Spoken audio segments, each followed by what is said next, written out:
சென்ற பகுதியில் பேரூரில் இருக்கும் பட்டீஸ்வரர் கோவிலின் சிறப்புகளை பார்த்தோம். இந்த பகுதியில் அந்த கோவில் இருக்கக்கூடிய சில சிற்பங்களை கொஞ்சம் விரிவாக காண்போம். தமிழ் கடவுளான முருகப்பெருமானின் சிற்பங்களை நாம் கண்டிருக்கிறோம். ஆனால் இந்த கோவில் இருக்கக்கூடிய ஒரு தூணில் முருகப்பெருமானின் வாகனமான மயிலை வெவ்வேறு வடிவங்களில் வடித்து வைத்திருக்கிறார்கள்.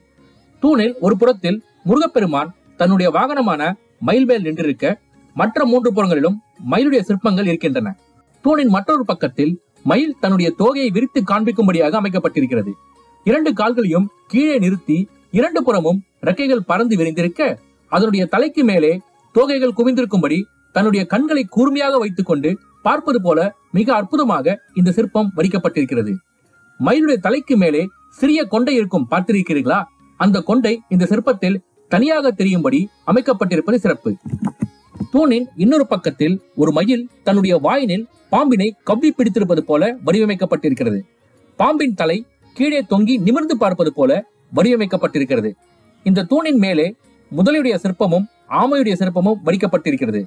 முதலையுடைய தலை வலப்பக்கம் திரும்பியவாறு இருக்க, அதனுடைய வாலும் வளைந்து வலப்பக்கம் இருப்பது போல அமைந்திருக்கிறது.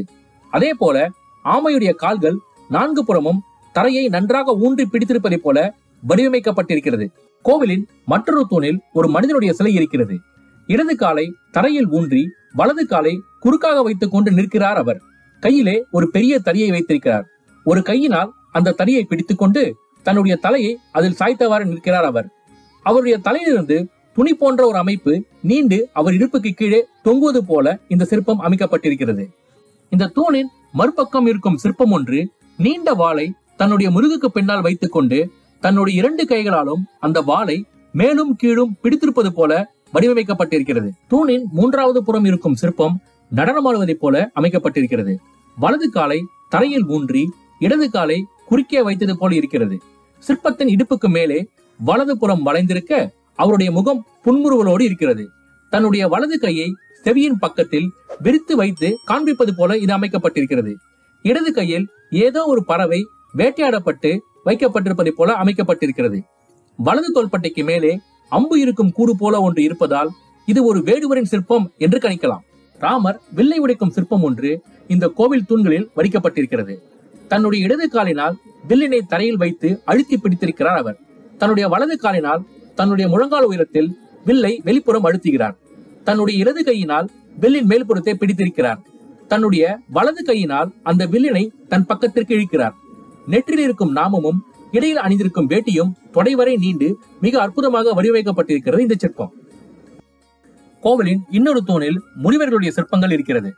முதல் முனிவர் தன்னுடைய தலையை சாய்த்து வணங்குவதை போல அமைக்கப்பட்டிருக்கிறது. மற்றொரு முனிவரின் சிற்பம் இடது கையில் கமண்டலத்தை பிடித்து வலது கையினால் ஆசி வழங்குவது போல அமைக்கப்பட்டிருக்கிறது. இதற்கு மற்றொரு புறம் இருக்கும் சிற்பம் ஒரு பெண் தன்னுடைய கைகளை தலைக்கு மேல் வைத்துக் கொண்டு நடனமாடுவதை போல அமைக்கப்பட்டிருக்கிறது. 2 கால்களையும் முறுக்கி கொண்டு 2 கைகளையும் தலைக்கு மேலே ஒன்றாக கோர்த்தவாறு இருக்கிறாள் அம்மங்கை. அவருடைய தலைமுடியை பின்னி தன் முட்டிக்கு கீழே தொங்க விட்டிருக்கிறார். மிக அற்புதமாக அவருடைய பின்னல் வடிவமைக்கப்பட்டிருக்கிறது. 2 கைகளையும் கோர்த்திருக்கும் பொழுது விரல்கள் தெரிய மிக அற்புதமாக வடிவமைக்கப்பட்டிருக்கிறது இந்த மங்கையின் சிலை. செவியில் அணிந்திருக்கும் காதணிகள், கழுத்தில் அணிந்திருக்கும் ஆபரணம், இலைக்கு கீழே அவர் அணிந்திருக்கும் ஆடை என்று அந்த பெண் 2 முனிவர்களையும் மயக்குவதற்காக வந்த தேவலோக ரம்பை போல இருக்கிறார். இந்த கோவில் இருக்கக்கூடிய வெளிமண்டபத்தில் இருக்கும் மற்றொரு சிற்பம் கற்பனைக்குள் அடங்காத ஒரு காட்சியை நமக்கு சொல்கிறது. இந்த சிற்பத்தில் ஒரு மரம் இருக்கிறது. அந்த மரத்தின் உச்சியில் ஒரு குரங்கு உட்கார்ந்து இருக்கிறது. ஒரு யானை அந்த மரத்தை தன்னுடைய துதிக்கையினால் பிடித்து இழுக்க முற்படுகிறது. அப்பொழுது ஒரு சிங்கம் அந்த யானை மேல் பாய்ந்து அதன் தலைமேல் தன்னுடைய கரங்களை வைத்து பிடித்தவாறு ஆக்ரோஷமான முகபாவத்துடன் அமைந்திருக்கிறது. இதே மண்டபத்தில் இருக்கும் மற்றொரு தூணின் சிற்பம் ஒரு பாம்பாட்டியினுடையது. பாம்பாட்டி மகுடி ஊத பாம்பு அந்த மகுடியிலிருந்து வரும் இசைக்கேற்ப ஆடுவதை நாம் கண்டிருக்கிறோம். இந்த சிற்பத்திலும் அந்த காட்சியை நம்மால் காண முடிகிறது. தலைப்பாகை கட்டிய பாம்பாட்டி தன்னுடைய வாயினில் மகுடியை வைத்து ஊதுவது போல சிற்பம் இருக்கிறது. பக்கத்தில் 2 பாம்புகள் கூடையில் இருந்து வெளியே வருவது போல அமைக்கப்பட்டிருக்கிறது. அதில் சிறியதாக இருக்கும் பாம்பு தன்னுடைய நாக்கினை வெளியே நீட்டியிருப்பது போல சிறப்பாக வடிவமைக்கப்பட்டிருக்கிறது. பாம்பாட்டி தன்னுடைய ஒரு காலின் மேல் மற்றொரு காலை வைத்து ஒய்யாரமாக நிற்பது போல இந்த சிற்பம் வடிவமைக்கப்பட்டிருக்கிறது. பாலைவன கப்பல் என்று ஒட்டகத்தை நாம் சொல்வோம். அந்த ஒட்டகத்தின் சிற்பம் ஒன்று இந்த கோவிலில் இருக்கிறது. தமிழ்நாட்டில் பாலைவன பகுதி கிடையாது. இந்தியாவில் ஒட்டகங்கள் வடபகுதியில் தான் உண்டு. இந்த கோவில் கட்டப்பட்ட காலத்தில் போக்குவரத்து வசதி மிகவும் குறைவு. அப்படிப்பட்ட காலத்தில் வடநாட்டிற்கு சென்ற சிற்பி ஒருவர் அங்கே ஒட்டகத்தை பார்த்து இந்த கோவிலில் அதை சிற்பமாக வடித்திருக்கிறார். இங்கே இருக்கக்கூடிய மக்களுக்கு அந்த காலத்தில் இந்த ஒட்டகம் ஒரு பெரிய ஆச்சரியத்தை கொடுத்திருக்கலாம். ஒரு பெரிய ஒட்டகம் இருக்கிறது, அதன் நிழலில் அதனுடைய குட்டியான சிறிய ஒட்டகம் இலைப்பாறுவதை போல இது அமைக்கப்பட்டிருக்கிறது. நீண்ட கழுத்தும் பெரிய வாயும் கொண்ட ஒட்டகத்தை அப்படியே உள்வாங்கி சிற்பமாக படைத்திருக்கிறார் இந்த சிற்பி. இந்த கோவில் இருக்கக்கூடிய மற்றொரு சிற்பம் மார்க்கண்டேயரின் கதையை நமக்கு சொல்கிறது. மார்க்கண்டேயரின் கதையில் 16 வயதில் அவர் இறந்து விடுவார் என்று ஜோதிடம் சொல்கிறது. சிவபெருமான் மீது தீராத பக்தி கொண்டவர் அவர். தினசரி அவரை வழிபடுவதை வழக்கமாக கொண்டிருக்கிறார். அவருடைய 16வது வயதில் ஒரு நாள் சிவபெருமான் முன் வணங்கிக் கொண்டிருக்கும் பொழுது காலன் அவருடைய உயிரை எடுக்க வருகிறார். அப்பொழுது சிவலிங்கத்திலிருந்து சிவபெருமான் தோன்றி மார்க்கண்டேயருடைய உயிரை எடுக்க விடாமல் காலனை தடுக்கிறார். இந்த காட்சியை விளக்கும் சிற்பம் ஒரே தூணின் 2 பக்கத்தில் வடிக்கப்பட்டிருக்கிறது. ஒரு பக்கத்தில் காலன் என்று அழைக்கப்படுகிற யமதர்மன் எருமையின் மீது உட்கார்ந்திருக்கிறார். அழிப்பதற்கான ஆயுதங்கள் அவருடைய கைகளில் இருக்கிறது.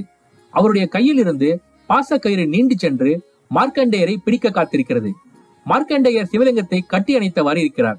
சிவலிங்கத்திலிருந்து தோன்றிய சிவபெருமான் தன்னுடைய கைகளால் மார்க்கண்டேயரின் தலையில் கை வைத்து அவரை காப்பாற்றுகிறார். மற்றொரு காலினால் யமதர்மனை தடுக்க முயல்கிறார். அவருடைய கையில் வைத்திருக்கும் சூலாயுதத்தால் காலனை நோக்கி நீட்டி அவரை தடுக்க முற்படுகிறார். மனிதகுலம் தோன்றியதிலிருந்து கதைகள் தழைத்து வந்திருக்கின்றன. இந்த காலத்தில் கதைகளையும் புராணங்களையும் புத்தக வடிவிலோ காணொலி வடிவிலோ அடுத்த தலைமுறைக்கு எளிதில் கடத்தி செல்ல முடியும். ஆனால் இது எதுவும் இல்லாத ஒரு காலத்தில் இந்த கதைகள் செவி வழியாக கடந்து வந்திருந்தாலும் இது போன்ற கோவில்களில் இருக்கும் சிற்பங்கள் அதை 100 ஆண்டுகள் தாண்டி நம்மிடம் கொண்டு வந்து இருக்கின்றன. அக்காலத்தில் ஒரு மற்றவரிடம் இந்த கதையை கூற வேண்டுமானால் இந்த கோவிலுக்கு வந்து இந்த சிற்பங்களை காட்டி அந்த கதையை மிக எளிதாக விளக்கிவிட முடியும். இப்படி பல்லாயிரக்கான கதைகளை சொல்லும் சிற்பங்களும் அதை வடித்த பெயர் தெரியாத சிற்பிகளும் இம்மண்ணில் வாழ்ந்து அவர்களுடைய வாழ்வியலை நமக்கு கடத்தி இருக்கிறார்கள். அந்த பெயர் தெரியாத சிற்பிகளை சிரம் தாழ்த்தி வணங்குகிறது மெய்ப்பொருள். நன்றி.